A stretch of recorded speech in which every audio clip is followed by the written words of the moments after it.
Hello, habarini za saizi. Shukrani ndugu zangu mnaonipa support kwa kuendelea kusubscribe channel yangu. Mungu awabariki.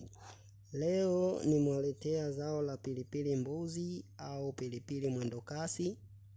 Ni zao ambalo linapendwa sana na watu wengi, kwani kutokana na mvuto wa harufu wa pilipili hizi, basi zimekuwa kichocheo kikubwa sana kwa watumiaji wengi. Sasa leo nilipenda kushare na nyie kuhusiana na faida chache ambazo tunaweza kuzipata katika zao hili au pilipili mbuzi au pilipili mwendokasi pindi tutumiapo, hususani katika matumizi ya nyumbani au matumizi ya sehemu zingine.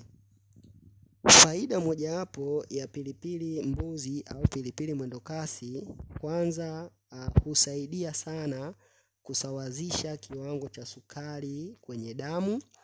Faida ya pili, kuwasaidia sana watu wanene, yani wale overweight au wanaougua ugonjwa wa kisukari. Faida ya tatu tunayoipata katika pilipili mwendokasi, husaidia kudhibiti na kusawazisha insulin kwa kiwango cha 60% baada ya kula chakula. Lakini faida ya 4, husaidia kuondoa mkusanyiko wa damu sehemu moja ya mwili. Lakini faida ya 5 ya pilipili mwendokasi, husaidia kuruhusu kupumua kwa urahisi zaidi pale mtu anapokuwa pua zake zimebana kwa ajili ya mafua.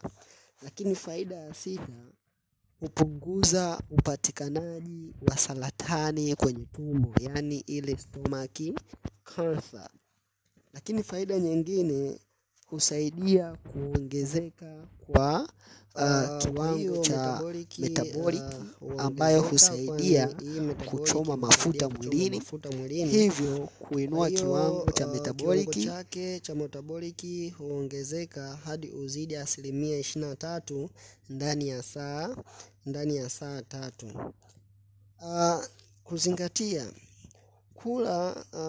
kula pilipili kupita kiasi ni hatari, pia ni kwa afya yako. Tule kulingana na kiasi, tusizidishe, kwani tukizidisha inaweza ikawa ni athari hususani hata kwa afya yetu.